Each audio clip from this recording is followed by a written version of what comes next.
Friday night once meant choosing a movie under humming fluorescents, surrounded by the smell of popcorn and plastic. In 1977, video rental stores became temples of adolescent magic and shared ritual until corporations like Blockbuster turned neighborhood culture into a system where 16% of profit came from late fees and frustration.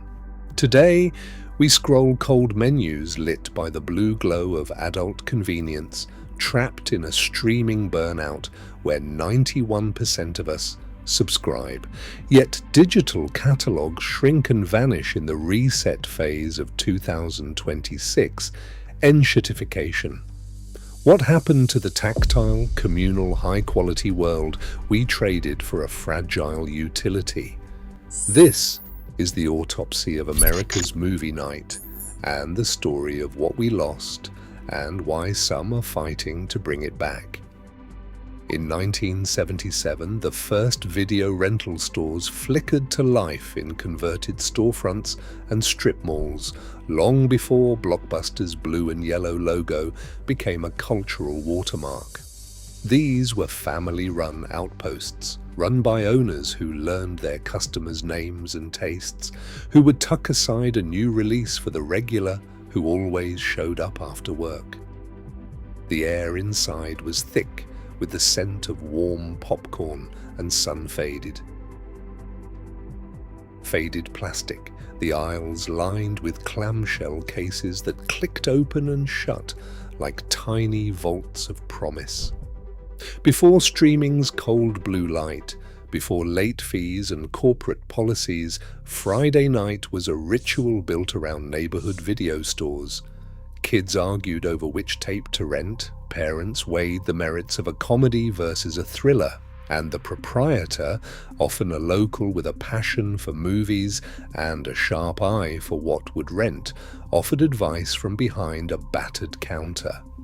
The VCR, once a luxury, had become affordable enough by the early 1980s for millions of households, and a single tape could be rented dozens of times, turning a $65 movie into a steady stream of cash for small business owners. Margins were healthy, but the real draw was social. These shops were more than convenience, they were gathering spots, places where movie lovers swapped recommendations, debated sequels, and shared a sense of discovery. The community roots ran deep, and for a moment it felt like the entire future of home entertainment belonged to the little guy. The tactile magic of the neighborhood store set the emotional stakes for everything that followed, a world where quality and connection mattered more than speed or scale. Blockbuster didn't just outspend the mom-and-pop shops, it rewrote the rules of the game.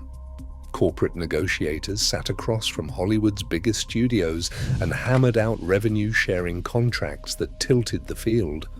Instead of paying the full sticker price for every VHS or DVD, Blockbuster paid a fraction up front, sometimes just a few dollars per tape, and agreed to hand over 50 to 60% of every rental dollar straight to the studios. For new releases, the split skewed even higher. Studios loved the guaranteed pipeline of cash, and Blockbuster got to flood its shelves with copies of every Blockbuster hit, stacking the odds in its favor on opening weekend. But these deals came with strings. Studios demanded minimum monthly payments regardless of how many tapes actually left the shelf. If a store missed its quota, penalties kicked in, inventory freezes, lost access to new releases, or even higher future minimums. Blockbuster, with thousands of locations and deep pockets, could absorb the risk. Small independents couldn't. Locked out of the best terms, they paid full price per tape and got stuck with leftovers when demand cooled. Inventory quotas, set by Blockbuster headquarters, standardized what titles made it to the racks and how many copies each location received. The neighborhood shop that once prided itself on curating hidden gems now faced a wall of sameness and a shrinking slice of the pie. This wasn't just scale, it was structural imbalance, written into every contract and every shipment. The Friday night movie run, once a dance of discovery, became a numbers game, and Blockbuster always held the house advantage. A Friday night movie run could turn sour with a single misstep. The promise of popcorn and plastic cases came with an invisible tripwire, the late fees. Blockbuster's stores hummed with fluorescent light and the quiet threat of penalty. Forget to rewind, miss the return window, and the magic of movie night soured into a scolding at the counter and a charge tacked onto your next visit. By 2004, late fees weren't just a nuisance, they were a business model, quietly pumping nearly $1 billion a year into Blockbuster's bottom line. 16% of all revenue came from these penalties, a number that dwarfed what most small stores could ever dream of. The system felt rigged. A 3-day rental could morph into a week-long headache with charges stacking up like overdue library fines. Customers grumbled to friends, wrote letters, filed complaints with the Better Business Bureau. Between 2002 and 2005, late fee grievances spiked by nearly half. Surveys showed that more than 2/3 of renters called the fees unfair. And a growing number said they would jump ship if given an alternative. The resentment simmered in every checkout line, every tense exchange at the counter. For many, the neighborhood video store had become a place where a simple pleasure was held hostage by a corporate stopwatch. The friction was no accident, it was engineered profit, and it left a crack in the foundation of the entire rental ritual. That crack was growing wider, and somewhere out there a new model was waiting to break it open. In the summer of 2000, Reed Hastings and Mark Randolph walked into Blockbuster's Dallas headquarters with a proposal that would become tech folklore. The pitch was simple. For $50 million, Blockbuster could buy Netflix outright, lock, stock, and red envelopes. In the room sat Blockbuster's Chief Executive Officer John Antioco, flanked by his senior team. The Netflix founders laid out their vision: let Netflix run Blockbuster.com, merging the reach of 9,000 stores with an online subscription model that promised no late fees, no return windows, and none of the friction that had started to sour the Friday night movie run. Antioco listened, arms folded, as the Netflix team explained how a digital pivot could future-proof Blockbuster's empire, but the numbers did not move him.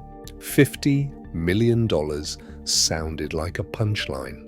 Blockbuster, riding high on nearly $6 billion in annual revenue, saw Netflix as a niche upstart, a dot-com curiosity with no profits, hemorrhaging cash, and appealing mostly to early DVD adopters and movie buffs. Antioco and his lieutenants dismissed the offer with a smirk. After the meeting, Netflix's founders would recall being laughed out of the room. Blockbuster's logic was rooted in confidence bordering on hubris. Their stores were everywhere. Their late fee engine was pumping out nearly $1 billion a year, and broadband internet was still a luxury for most households.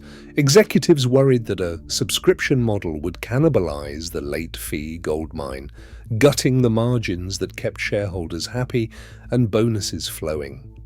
In their minds, the future still belonged to brick and mortar, not to bandwidth and mailers. No internal modeling, no follow-up memos, no second thoughts, just a flat rejection. Netflix left Dallas crestfallen.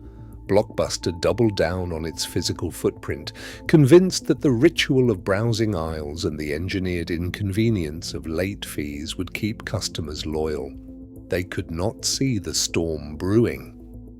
A generation raised on the adolescent magic of the video store was about to trade nostalgia for convenience, and the cost of that blind spot would echo for decades. The $50 million rejection became the most expensive laugh in entertainment history, a moment when the future knocked, and Blockbuster did not answer. Blockbuster's blue and yellow glow peaked in 2004, stretching across nearly 9,000 stores, a grid of fluorescent-lit aisles and standardized plastic, promising the same movie night in every suburb and strip mall. But the empire was hollowing out even as it grew. Saturation had set in, too many stores, too much sameness, and a business model addicted to late fees and minimum guarantees. The Friday night ritual, once a communal hunt, was reduced to a mechanical loop: scan, swipe, return, repeat. Then the cracks widened. The Great Recession hit in 2008, and household budgets shrank overnight. Blockbuster's fixed costs, leases, payroll, inventory quotas set by old studio contracts became immovable weights.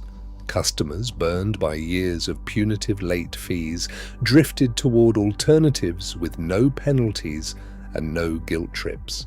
Red box kiosks popped up in grocery stores and gas stations, offering new releases for $1 a night, no human interaction required. Netflix, once dismissed as a mail-order curiosity, had quietly launched streaming in 2007. Suddenly, the cold blue light of a laptop screen was more inviting than the ritual of the return slot. Store closures began in waves.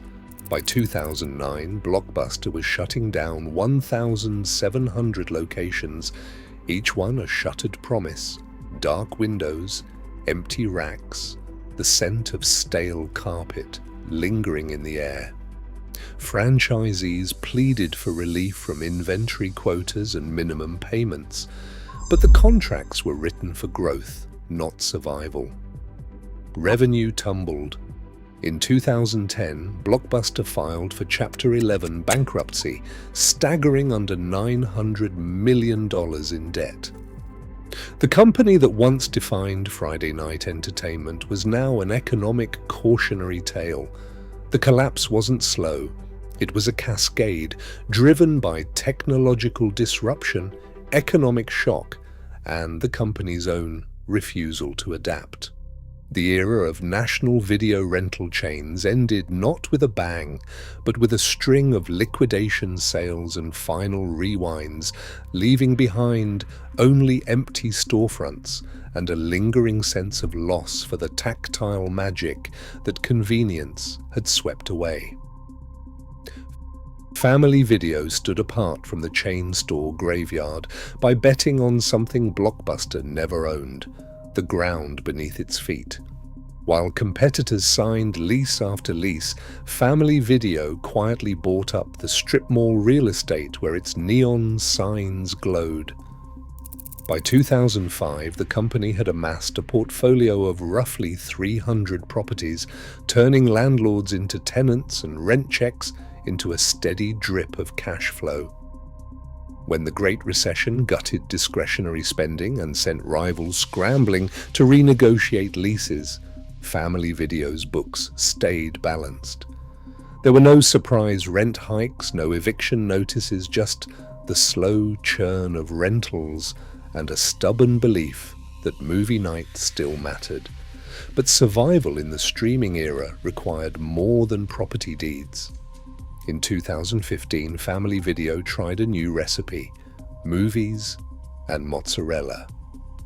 A joint venture with Marco's Pizza brought the smell of baking dough into 120 stores, transforming the rental counter into a dinner and a movie hub. It was not just a gimmick. Pizza sales added nearly $3 million a year, and customers lingered longer, cross-shopping for snacks and new releases. The idea was simple: make the store a destination, not just a pit stop between errands. For a while it worked. Where Blockbuster's blue and yellow faded from the suburbs, Family Video's red and green kept flickering, outlasting every major chain by nearly a decade. Still, even real estate and pizza could not hold back the tide forever. Streaming's cold blue light crept into every living room, and the COVID-19 pandemic delivered the final blow. In January 2021, Family Video announced the closure of its last 250 stores. The era of the chain video store ended not with a bang, but with a final delivery: one last pepperoni, one last Friday night movie run, before the lights went out for good. By 2026, streaming isn't just an option, it's the air we breathe. Nielsen clocks 91% of American households with at least one paid subscription. The average living room is a graveyard of remotes, each one a gateway to a different walled garden. But the promise of infinite choice has curdled into something colder. The streaming burnout of 2026 is here, and it's not subtle.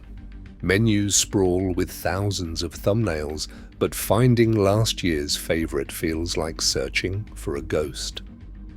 The reset phase has arrived. Studios yank whole series with a midnight email. Platforms purge films over licensing spats or tax write-offs. And what was once a digital library now feels like a slot machine. One week a classic is there, the next it's vanished. Collateral damage in a content arms race. N-shitification isn't just a meme, it's the new normal. Catalogs shrink as platforms chase exclusives, and algorithmic sludge drowns out anything older than a trending hashtag. The sense of ownership is gone. You don't own movies, you rent access, and that access can be revoked at any moment.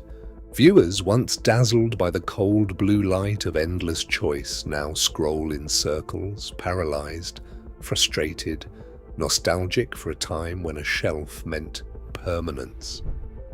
The numbers tell the story, but so do the sighs in living rooms across the country.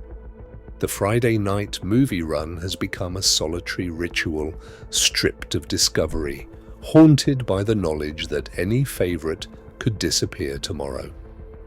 The urge for something lasting, something real, is growing. And for many, that means looking back to what was left behind.